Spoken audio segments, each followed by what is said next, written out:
Bonjour, je suis heureuse de vous retrouver aujourd'hui pour analyser ensemble cet horoscope du mois d'octobre, sachant qu'on est bien sûr déjà le 7.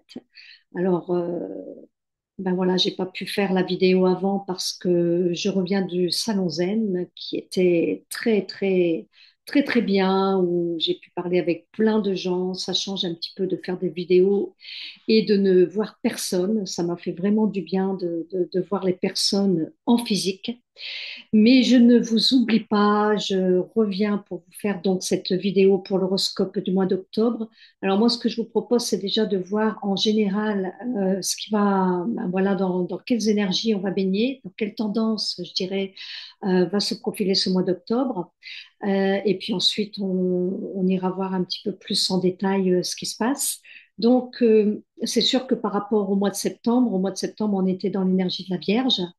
Eh bien ici, au mois d'octobre, on va être vraiment dans l'énergie de la balance, qui a déjà démarré hein, depuis le 22 octobre. Mais là, pour ce mois d'octobre, donc, on a le soleil qui va rester dans l'énergie de la balance. On a toujours les nœuds qui sont dans le nœud sud qui est dans la balance et le nœud nord qui est dans le bélier. Donc, on peut dire que dans cet axe balance-bélier qui va être occupé au mois d'octobre, puisqu'on aura aussi une pleine lune le 17 octobre, la pleine lune qui aura lieu dans le bélier. Ça veut dire que la lune sera dans le bélier à ce moment-là et le soleil sera dans la balance. On a toujours la lune noire qui est dans la balance, la lune noire qui reste pendant 9 mois, hein, je le rappelle, dans un signe. Donc là, elle est encore là pendant quelques mois. Et on démarre ce mois-ci avec les planètes personnelles Mercure et Vénus. Donc Mercure dans la balance et Vénus qui est déjà dans le scorpion. Vénus va rentrer le 17 octobre dans le signe du Sagittaire. Donc là, on va avoir l'énergie du Sagittaire qui va venir à ce moment-là le 17 octobre. Mercure ben, va rentrer dans le Scorpion. Alors, d'une manière générale, on a pratiquement toutes les planètes rétrogrades, toutes les planètes lentes rétrogrades à ce jour, hein, à savoir Pluton, Neptune, Uranus, Saturne. Il manque plus que Jupiter qui, lui, va devenir rétrograde le 9 octobre. Donc, c'est bien ça, oui, c'est ça. Le 9 octobre, Jupiter devient rétrograde. Et le 10, eh bien, Pluton va reprendre sa marche directe. Donc, Pluton va reprendre sa marche directe. C'est parti. Il va. Donc là, il est à 29 degrés et des brouettes, 29 degrés, 40 dans le signe du Capricorne au moment où il reprend sa marche directe. Et puis, il va vraiment rentrer dans le Verseau fin novembre. Donc, bon, on va déjà commencer à souffler parce que, surtout pour les Capricornes, qui ont eu un test à nouveau avec Pluton qui est revenu dans le signe du Capricorne. Donc, c'est vrai que pour le signe du Capricorne, eh bien, il va commencer à pouvoir respirer. Surtout qu'il ne faut pas oublier que Pluton est depuis 2008 dans le signe du Capricorne, même si il était rentré dans le Verseau déjà un petit peu en 2023 et en 2024, hein, puisque depuis janvier 2024, Pluton était dans le Verseau. Avec ce dernier test dans le Capricorne, eh bien, l'axe Capricorne-Cancer, donc pour ces deux signes, pour le signe du Capricorne et du Cancer, c'était comme un dernier test, on va dire, avec Pluton dans le Capricorne. Donc Pluton va rentrer au mois de novembre, donc là il reprend sa marche directe, donc on va sentir que voilà, ça reprend, on va sortir de cette rétrogradation de Pluton. Donc, ben, c'est plutôt pas mal. Et puis, Jupiter qui va commencer sa rétrogradation le 9 octobre pendant plusieurs mois, puisqu'il va redevenir direct début février. Voilà un petit peu le tableau. On a aussi Mars qui se situe dans le signe du Cancer, qui lui va rester tout le mois d'octobre, hein, dans le signe du Cancer à nouveau. Et on a également bah, de très beaux aspects, je dirais. On a de très beaux aspects au mois d'octobre avec toujours Pluton voilà, on a ici, hein, voilà, donc on a Pluton qui est en trigone avec Uranus voyez le petit triangle bleu là? Donc ça, c'est Pluton qui est en sextile avec Neptune, Neptune en sextile avec Uranus, Uranus, Trigone, Pluton. Donc on a ces trois planètes, je dirais, comment dirais-je, transcendantales, ces trois planètes lentes, qui forment un magnifique trio, hein, j'en avais déjà parlé dans la vidéo précédente. C'est un triangle qui va rester quand même assez longtemps, mais là, il va rester tout le mois d'octobre. Voilà, tout le mois d'octobre. Donc, ces trois planètes travaillent en harmonie entre elles, c'est-à-dire Pluton, la transformation, Neptune, la planète spirituelle, et Uranus, la planète du renouveau, du changement. Donc, vraiment, et puis Neptune se rapproche aussi du nœud nord, petit à petit, vous voyez. Ici, Neptune se trouve tout à la fin du poisson et le nœud nord, lui, il avance et bientôt ils vont se rencontrer, hein, Neptune et le nœud nord. Donc, j'ai envie de dire que ben, pour ce mois d'octobre, on a ce beau trio, on a ce beau triangle. Alors, qu'est-ce que l'on peut dire par rapport donc par rapport à ce mois d'octobre? Eh ben, ce mois d'octobre qui baigne dans le signe de la Balance, on est vraiment dans l'énergie du relationnel. On y revient, hein. J'en ai beaucoup parlé avec les nœuds qui sont dans l'axe Balance-Bélier. Mais c'est vrai que là, eh bien, avec le Soleil, ça vient donner une dimension encore plus accrue, c'est-à-dire que le Soleil, c'est vraiment la lumière, c'est notre lumière, hein, quand on a notre Soleil dans le thème. Donc, peu importe que vous soyez du signe Cancer ou du signe Taureau, en ce moment, le Soleil est dans la Balance et vient illuminer cette zone. Il vient donner de la lumière dans l'énergie de la Balance. Alors, donc, la Balance, c'est un signe qui nous parle de relations, qui nous parle d'esprit d'équipe, qui nous parle d'harmonie, qui nous parle d'équilibre, qui nous parle voilà, d'être à l'écoute de l'autre. L'autre est important dans ce signe puisque c'est vraiment le signe où on s'ouvre à l'autre. Après, dans l'énergie du Scorpion, dans l'énergie du signe qui suit, eh bien, une fois qu'on s'est ouvert à l'autre dans la Balance, dans le Scorpion, on va commencer à transformer sa relation à l'autre. On sait que le Scorpion, c'est un signe où une énergie de transformation, d'alchimie est très importante. Et nous avons Vénus, Vénus qui est dans le signe du Scorpion et qui appartient à la Balance. Donc en fait, on voit pour ce mois d'octobre, ben tout de suite, voilà, l'empreinte que on est vraiment dans ce signe sociable. Donc on est vraiment je dirais, dans cette recherche de l'harmonie, de l'équilibre, de la justice également, de l'équité, de tout ce qui est juste. Dans la Balance, on a besoin que les choses soient justes, soient équitables. Et donc, voilà, c'est vraiment le lien avec l'autre. On sociabilise. Et Vénus, qui se trouve dans le Scorpion, et bien ici, nous parle d'amour, puisque Vénus, c'est la planète de l'amour, c'est la planète aussi du relationnel, c'est la planète de la valeur, de l'estime de soi. Quelle valeur on s'apporte, quelle valeur on donne aux choses. C'est aussi la séduction pour aller un petit peu plus loin. C'est aussi le côté artistique. C'est une planète qui vient nous parler d'art. Et c'est vrai que dans l'énergie de la Balance, on nous parle aussi de ce coup d'œil artistique. Il y a beaucoup de signes de Balance d'ailleurs qui cultivent, on va dire, ce regard artistique.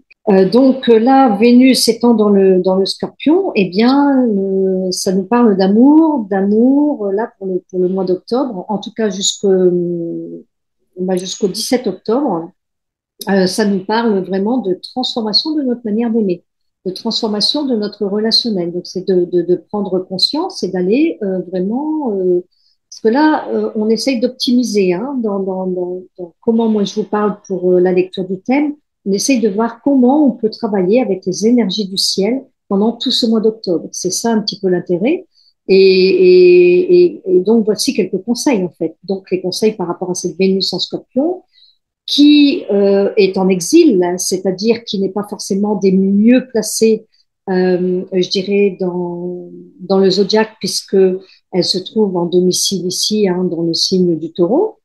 Et quand elle se trouve en face comme ça, ben, Vénus est en exil.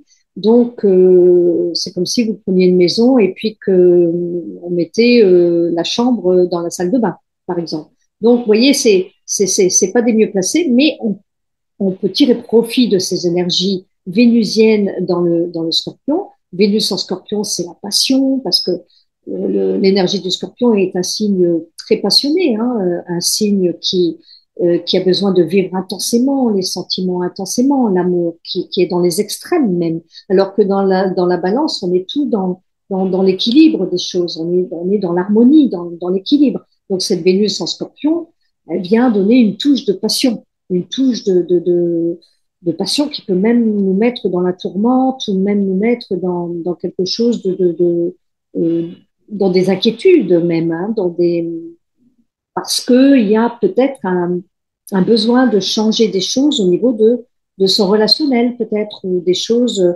au niveau de l'autre. Euh, il y a une transformation aussi dans la vision de l'amour, une transformation dans l'attachement, dans l'attachement à l'amour. Comment est-ce qu'on pourrait vivre plus heureux ou vivre mieux en pouvant observer si on est quel point on est attaché affectivement, par exemple, puisque Vénus vient nous parler de l'affectif également. Donc, en Scorpion, elle vient nous montrer aussi tout cet attachement que l'on a à l'autre, cet attachement que l'on a à l'amour, etc. Donc, il y a une transformation, il y a une alchimie qui nous est proposée pendant toute cette partie du mois d'octobre. Et puis ensuite, Vénus, qui est donc la planète de la balance, qui est une planète qui nous parle d'équilibre et d'harmonie également, va rentrer dans le Sagittaire à partir du 17 octobre, donc jusque la fin octobre, hein, puisque ça va dépasser un petit peu aussi, ça va rester jusqu'au mois de novembre. Et la Vénus en Sagittaire, eh bien, va venir nous parler. Alors, elle va sortir du champ scorpionique, où là, elle était quand même un peu passionnée, et donc ça peut apporter des déséquilibres. On sait bien qu'une passion, que tout ce qui est vécu dans les extrêmes, c'est pas forcément le mieux. Donc, quand elle va sortir du Scorpion, bon, Vénus, là, elle va se trouver beaucoup mieux dans le signe du Sagittaire, donc elle va se trouver dans un signe de feu. Vénus, ici, elle va être vraiment dans l'amour parce que c'est la planète de l'amour et du relationnel, elle va être dans qu'est-ce que ça nous donne, Vénus en Sagittaire? Ça nous donne une Vénus passionnée, mais passionnée dans le feu, passionnée dans la quête de sens, passionnée dans ses idéaux, passionnée dans le fait de donner du sens et de pouvoir aller et d'avoir peut-être des nouveaux idéaux, ou tout au moins de pouvoir les exprimer et de pouvoir dire, ah, j'ai envie de ça, j'ai envie de faire ça, parce que là, ça va me donner du sens à ma vie. Donc, il y a une espèce de quête avec cette Vénus en Sagittaire. Et puis, on sait que dans l'énergie du Sagittaire, on adore explorer les grands espaces, les grands horizons. C'est le grand aventurier du zodiaque, le Sagittaire. Donc, cette Vénus qui se trouve là, elle part en exploration dans des grands espaces. Alors, ça peut être des grands espaces intérieurs, comme ça peut être, ben, tout d'un coup, j'ai envie de faire un voyage. Voilà ce que l'on peut dire pour notre Vénus. Dans le signe de la balance jusqu'au 22 octobre, nous avons donc le Soleil et nous aurons toujours la Lune noire et le nœud sud. Donc, le nœud sud, ça ne change pas jusqu'au mois de janvier, qui nous propose de faire ce travail dans notre relationnel, de se libérer de choses qui ne sont plus utiles, en fait, au niveau de notre relationnel. Alors, ça peut être, je le répète, hein, mais dans l'énergie de la balance, ça peut être bah, apprendre à se positionner, apprendre à dire non, apprendre à, si on est dans une dépendance affective, bah, apprendre à aller de l'autre côté dans le bélier pour pouvoir travailler sur sur cette propre autonomie, sur cette indépendance, parce que dans l'énergie du bélier, on est très indépendant, on est autonome, on n'a pas besoin de l'autre pour faire les choses. Donc ici, ben, c'est de trouver un juste milieu entre l'esprit d'équipe et puis s'affirmer, entre la coopération, de savoir coopérer avec l'autre et puis ben, de faire cavalier seul, et c'est de trouver une juste mesure. Donc, ce soleil en balance, eh bien, va nourrir tout le monde, quel que soit le signe dans lequel vous vous trouvez. va venir nourrir tout le monde dans cette quête d'harmonie. Et là, c'est vraiment avec la saison du mois d'octobre. Après, dans le Scorpion, à partir du 22 octobre, eh bien, on va arriver dans le milieu de la saison de l'automne. Et donc, c'est pour ça que là, la nature va, voilà, petit à petit, les feuilles vont tomber des arbres. Petit à petit, on va se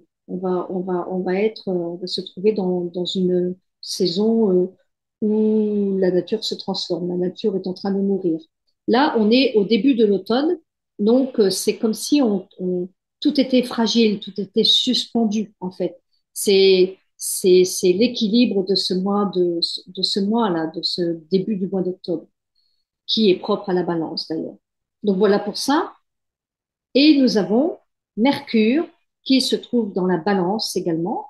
Donc, Mercure, c'est une de nos planètes personnelles qui nous parle de la raison, qui nous parle de l'intellect, qui nous parle des échanges d'idées, qui nous parle de la communication.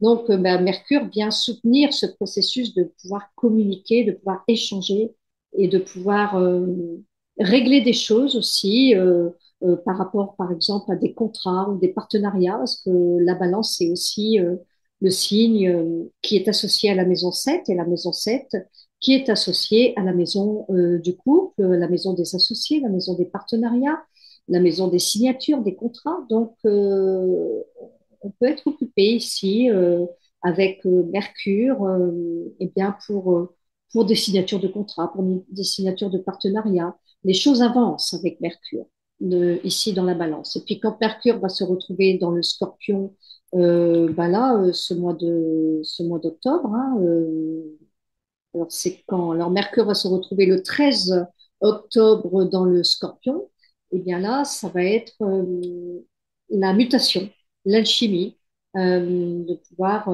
peut-être au niveau des idées transformer, ça va venir voilà beaucoup de remises en question, je dirais, beaucoup de remises en question dans le signe du Scorpion. Jupiter, on a Jupiter qui va donc rétrograder le 9 octobre. Alors, Jupiter qui rétrograde le 9 octobre pendant plusieurs mois, jusqu'au début février, donc qui se trouve à 21 degrés. Donc, on va rentrer dans une période, ben voilà, quand Jupiter rétrograde, Jupiter, c'est une planète sociale. Jupiter, c'est la planète de l'intégration sociale, de comment est-ce que je m'intègre dans la société, comment est-ce que je m'insère socialement parlant. C'est aussi une planète qui vient nous parler d'espace, de grandeur. C'est une planète qui nous parle d'abondance, d'argent. Alors, Jupiter rétrograde, peut-être des remises en question. C'est une période qui va nous demander à nous repositionner. Alors, ça dépend bien sûr dans quel domaine de vie ça tombe. Euh, Peut-être que je ferai une vidéo par rapport à Jupiter signe par signe pour Jupiter rétrograde en fonction des maisons de chacun. Mais d'une manière générale, Jupiter rétrograde dans le signe des Gémeaux.